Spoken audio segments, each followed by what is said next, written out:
এই মুহূর্তে সবচেয়ে বড় খবর, দ্য বিগ ব্রেকিং নিউজ। আপনারা দেখছেন সঙ্গে প্রগতি। সঙ্গে প্রগতি ইউটিউব চ্যানেলে সবাইকে স্বাগত জানিয়ে শুরু করছি আজকের বিশেষ প্রতিবেদন। ত্রিপুরায় পাহাড়ি রাজনীতিতে যে ভূমিকম্প শুরু হয়েছে তার কেন্দ্রবিন্দুতে এখন একটাই নাম, তিপ্রামোথা। সাম্প্রতিক এডিসি ভিলেজ কমিটির নির্বাচনে 28টির মধ্যে 24টি আসনের জয় শুধু একটি ফলাফল নয়, এটি সরাসরি বার্তা। পাহাড়ের শক্তির সমীকরণ কিন্তু একেবারে বদলে গেছে। কারণ যেখানে সিপিআইএম, বিজেপি এবং তিপ্রামোথা ত্রিমুখী হাড্ডাহাড্ডি লড়াই, সেখানে কিন্তু অবিশ্বাস্যভাবে তিপ্রামোথা জায়গা করে নিয়েছে। শুধু জায়গা করে নেওয়া নয়, 28টির মধ্যে 24টি আসনে কিন্তু জয়যুক্ত হয়েছে, বাকি 4টি আসনে জয়ী হয়েছে বিজেপি। এবং এখানে কিন্তু সিপিআইএম আসন সংখ্যায় শূন্য রয়েছে বর্তমানে। সুতরাং দেখা যাচ্ছে সিপিআইএমের জন্য এখনো অনেক বড় চ্যালেঞ্জ। পাহাড়ে নতুন শক্তির উত্থান। ত্রিপুরার স্বায়ত্তশাসিত জেলা পরিষদ এডিসি এলাকায় যে এই ফলাফল প্রমাণ করছে যে একেবারে ভারতীয় জনতা পার্টির প্রভাব কিন্তু দ্রুত ক্ষয় হচ্ছে। একসময় যেখানে বিজেপির পাল্টা দাপট ছিল, সেখানে কিন্তু এখন মোথার ঝড়।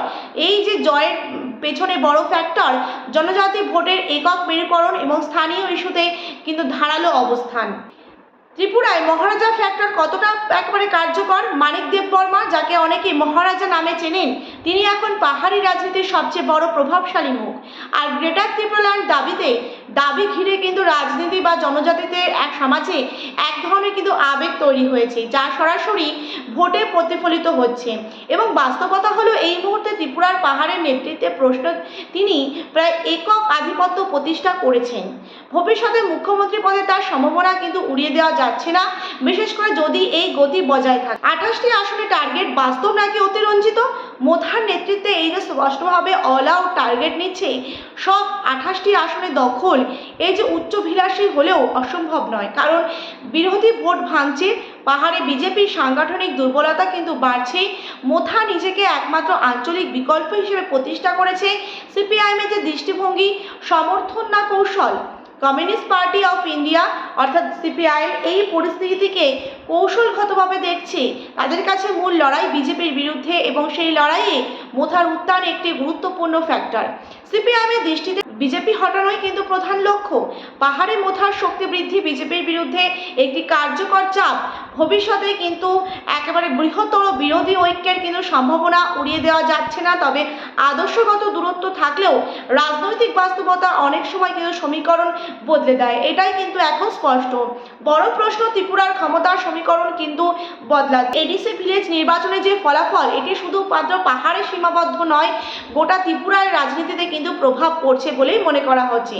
মোথা এখন কিন্তু কিং মেকার নয়, সরাসরি কিং হওয়ার পথেই কিন্তু এগোচ্ছে বলেই ধারণা করা হচ্ছে।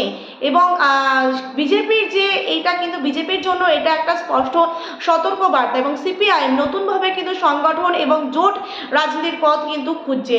সুতরাং দেখা যায় সিপিআইএমের জন্য কিন্তু এখন অনেক বড় চ্যালেঞ্জের বিষয়।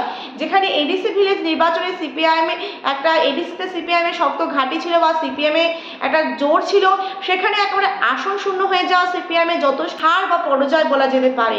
এবং ত্রিপুরার পাহাড়ে এখন একটাই কিন্তু বাস্তবতা, মোথার উত্থান মানে কিন্তু পুরনো সমীকরণে কিন্তু পতন। মহারাজা ফ্যাক্টরকে অস্বীকার করার কিন্তু আর কোনো জায়গা নেই। আগামী বিধানসভা নির্বাচন 2028 সালে যদি এই ট্রেন্ড বজায় থাকে, তাহলে কিন্তু ত্রিপুরার রাজনীতিতে এক বড় পালাবদল কিন্তু অনিবার্য। আর সেই পালাবদলে সিপিআইএম কৌশলগতভাবে লাভবান হতে চাইছে, বিজেপিকে কিন্তু কোণঠাসা করে, এমনটাই কিন্তু মনে করছেন রাজ্য রাজনৈতিক মহল। প্রিয় দর্শক বন্ধু, এই ছিল আমাদের আজকের প্রতিবেদন। ভিডিও ভালো লেগে থাকলে অবশ্যই লাইক করুন, শেয়ার করুন। আপনাদের মতামত অবশ্যই কমেন্ট বক্সে কমেন্ট করে জানান। নতুন দর্শক হয়ে থাকলে চ্যানেলটিকে সাবস্ক্রাইব করে পাশে থাকা বেল আইকনে ক্লিক করতে কিন্তু একদমই ভুলবেন না। আজকের মতন এই পর্যন্ত, ধন্যবাদ সকলকে।